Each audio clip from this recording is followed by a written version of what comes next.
Parang kang si Darna, ding ang bato, no? Parang gano'n, no? 'Di ba? Pag may bato si Narda, nagiging Darna. So parang nagiging super powerful kayo right now, mga kapiksi, dahil dun sa bato na 'yon. Guys, okay? Parang yun yung secret weapon mo, mga kapiksi, to make these things possible in your life, guys, okay? So i-mind mo yan na mataas na energy level, magagandang positive changes. Yung iba sa nyo, you're starting to gain recognition, yung lalo na yung mga, kung let's say for example mga online seller kayo, ganyan.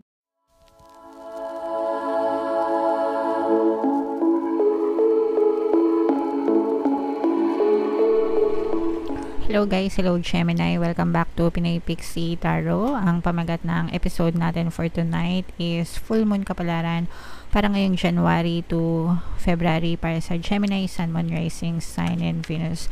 Shuffle ko yung cards guys, hanapin ko yung energy ng moon at saka yung energy ng Gemini. So ito yung energy ng moon, mga kapiksi. Ngayon naman hanapin natin yung energy ng Gemini. Ito guys, so Gemini, kayo ay na-represent ng King of Swords sa ating spread.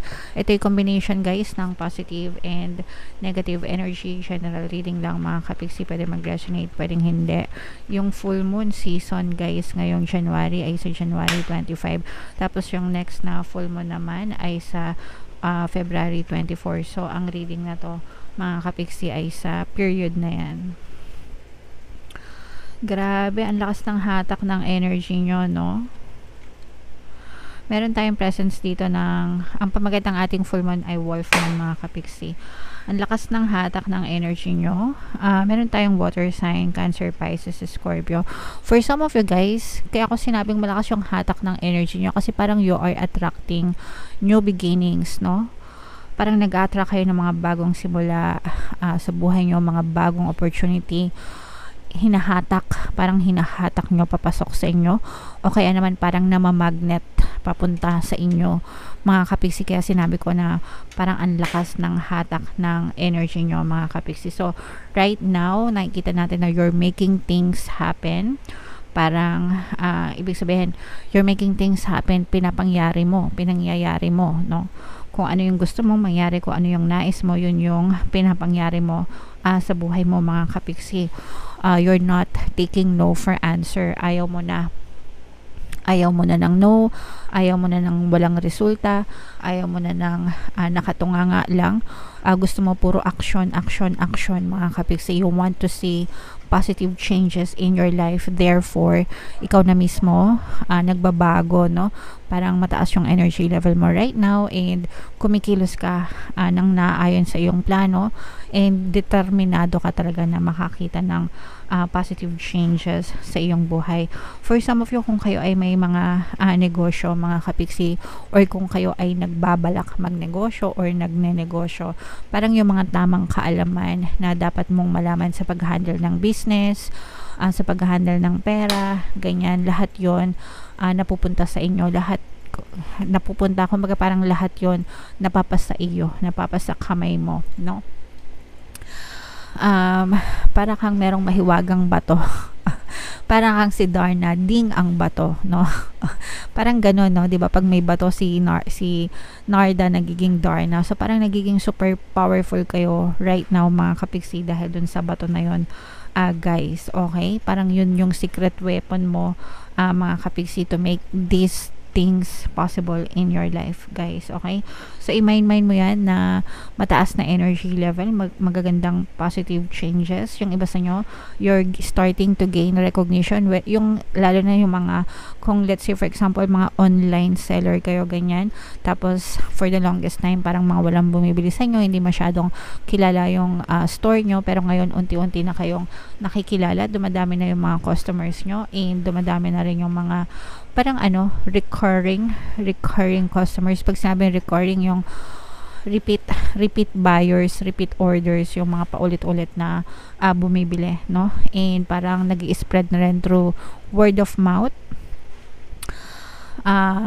Yung inyong mga binibenta, yung inyong mga tindahan, ganyan, kasi maganda yung mga produkto nyo, so you're starting to gain recognition. Ganun din sa inyong workplace, guys, kung kayo ay nagtatrabaho, napapansin na din ng mga boss nyo, ng mga bisor nyo kung gaano kayo kagaling sa paghahanap buhay mga kapiksi. And parang you're not stopping there. Nag-i-invest din kayo ng mga bagong kaalaman sa buhay nyo mga kapiksi. Okay? Alright. So, yeah. For some of you guys, kung kayo ay nagkaroon ng mga pag-aaway, pagtatalo ng iyong partner o specific person, maayos yung mga gusot nyo, mga kapiksi, lalo na kung nagkaroon kayo ng trust issues, ganyan. Parang, I'm sensing na ready na kayong talikuran yung mga past nyo, yung mga hurtful past ng iyong partner or specific person, and magkakaroon ng pagpapatawaran between the two of you, and willing kayo na mag-start ulit sa inyong relationship para mas maging harmonious yung inyong pagsasama, para mas maging ma-okay ulit yung inyong relasyon ng iyong partner o specific person, mga kapiksi. At saka parang habang tumatagal, which is ganoon naman talaga, habang tumatagal mas lalo nyo pang nakikilala yung partner nyo or SP nyo, and parang doon mo nare-realize kung handa mo ba siyang tanggapin despite ng mga flaws niya, kasi ganun ka din naman, you're not perfect, they're not perfect, so tinanggap nila kayo despite your flaws, and ganun din, so parang willing din kayo na tanggapin yung person nyo despite their flaws mga kapiksi. Alright? So, yan yung mga nakikita nating meron din kayong mga energy ng manifestation and success mga kapiksi. So, this is a very, very, very nice energy for you ngayong full moon season. Ibig sabihin, magtatagumpay ka sa mga bagay na manifest mo. Pero guys, syempre, depende yan sa focus nyo, depende yan sa kung gaano kadami yung blocks nyo. Syempre, kung alam nyo yung blocks nyo, mas maganda para mas makapag-focus kayo and mas ma-overcome nyo, ma-revise nyo yung story nyo, and mas mag-manifest yung mga desires nyo sa buhay. Okay? So, yeah. I-mind nyo to guys sa comment section. Mind manifestation, mind success, mind tagumpay. Dahil yan ay positive energy para talagang ma-experience nyo siya sa inyong 3D. And itong harmonious relationship din mga kapiksi.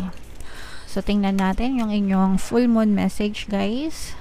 Shuffle ko to. Habang sinashuffle ko to guys, panoorin nyo muna itong video natin regarding sa ating paano mag-manifest ng abundance video course. Kapiksi, sawa ka na ba sa mga struggles at hirap sa buhay mo?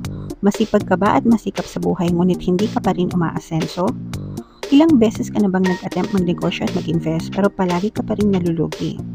Sa pagkakataon na ito ay maaaring may subconscious beliefs ka na nagiging balakid sa iyong pag-unlad at pagyaman. Introducing, paano mag-manifest ng abundance video course. Dito ay matututunan mong ma-overcome ang mga balakid mo para tuluyan ka ng umunlad, umasenso, sumagana, maging matagumpay, successful at maswerte sa iyong kabuhayan, pera, trabaho, negosyo, salapi at kaperahan ng bonggang-bongga. Dali, mag-send na ng email sa pinoypixitaro@gmail.com at simulan na ang iyong pagyaman ngayon. Alright, so sabay-sabay tayo magpayaman ngayon 2024 mga kapiksi. Mag-avail na kayo ng course guys kasi sobrang ganda talaga niyan. And good news mga kapiksi, dahil ngayong January 2024 ay magbibigay ako ng 1 free pampaswerte subliminal guys sa lahat na mag-avail ng course, kaya mag-avail na kayo. And meron din tayong email coaching, manifest your desires using the law of attraction. If meron kayo mga specific na gusto nyong i-manifest, pwedeng love and relationship, pwedeng money or career, pwede kayong magpabook ng email coaching session with me. Mag-send lang kayo guys ng email sa pinoypixitaro@gmail.com. So guys, ito dapat nyo itong palaging sinasabi nyo sa sarili nyo, no? You are good enough. I am good enough. Okay? Dapat yan ay bahagi ng inyong self-concept affirmations mga kapiksi. I am good enough. I am first best. Ganyan.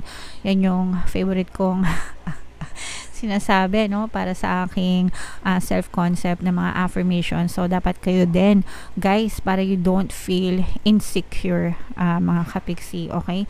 Walang space ang insecurity sa buhay nyo. If you feel good enough, if you feel perfect, if you feel first best always and important, okay? So, and guys, totoo naman, you are good enough mga kapiksi, okay? You are perfect the way you are, kaya wag nyong minamaliit yung sarili nyo, wag nyong itatratong basura yung sarili nyo mga kapiksi. Importante ka, mahalaga ka, and you deserve all the love and all the best and all the good things in this world, mga kapiksi. So, i-comment nyo yan sa baba, mga kapiksi, no? I am good enough. I am first best. I deserve everything in this world. Okay, yeah. Gusto ko yan, mga self-concept affirmations, mga kapiksi. Attune to the moon, guys. Find a balance between the cosmic and the mundane in your daily life. So, balancein natin, no? Yung ating pamumuhay sa physical and spiritual na aspeto ng ating buhay, mga kapiksi, no? So, lahat ilagay natin sa tamang balanse lang, mga kapiksi. Okay? Worrying too much will attract more things to worry about. Kapag nagwo-worry ka, kung ano yung fino-focus ng attention mo, mga kapiksi, whether positive, whether negative, yan yung first na dapat yung tatandaan, guys. Kung ano yung focus ng attention mo, yun yung nagmamanifest sa buhay mo. Kahit positive yan, kahit negative yan, basta nakafocus yung attention mo dyan, yun yung mapupush out sa 3D mo. Okay? So, kapag nag-worry ka, kapag na-stress ka, kung ano yung kinaka-worry mo, kung ano yung kinaka-stress mo, lalo yung mapupush out sa reality mo. Pero pag nagpapasalamat ka, grateful ka, appreciative ka sa mga blessings mo, kung ano yung fino-focus ng attention mo, the universe will give you more of it. Okay? So, syempre, gusto natin yung magaganda lang, unless gusto mo talaga ng puro problema, di ba? Wala naman yatang tao na may gusto nun. So, syempre, focus tayo sa mga magagandang bagay, mga kapiksi. Okay? Have you been overly critical? An apology may be in order. So, kung tayo nakagawa ng kasalanan sa kapwa natin, mga kapiksi, magpakumbaba and humingi ng tawad. Okay? And kung yung ibang tao naman yung nakagawa ng kasalanan sa atin, patawarin na natin kahit hindi pa humihingi ng tawad para everybody happy. Para lahat tayo peaceful, guys. Okay? Stop second guessing yourself. Dapat alam mo kung ano yung gusto mo. Dapat firm, no? Kumbaga, firm, konkreto, no? Yung gusto mo, 'di ba? Hindi yung bara-barabay na lang, hindi yung kung ano na lang, 'di ba? Whatever happens, happens. No. Dapat idikta mo sa sarili mo kung ano yung gusto mo. Stick to it, live by it, push it, 'di ba? Para ma-push out siya sa inyong reality. And for some of you guys, raise your karma by doing something good for someone else, mga kapiksi, no? So, ang pagkakawang gawa, mga kapiksi, lalo na kung feeling nyo minamalas kayo or feeling nyo marami kayong karmic debts, mga kapiksi, kawang gawa lang ang katapat nyan. Kapag kayo ay nagkawang gawa, nire-raise nyo or tinataas nyo yung inyong good karma, and therefore maraming blessings yung babalik sa inyo. Alright? Okay, so comment down below, Gemini, if feeling nyo nakaresonate kayo dyan sa mga messages na yan, mga kapiksi. Ito yung ating mga pampaswerte, subliminal skies, pakinggan nyo na para talagang maging maswerte kayo. And ito naman yung ating success stories ng paano mag-manifest ng abundance video course. Click here to subscribe, guys, and click here to join our membership program. Thank you for liking, sharing, and subscribing. See you again next time. I love you all, guys. Have a nice day. Bye-bye.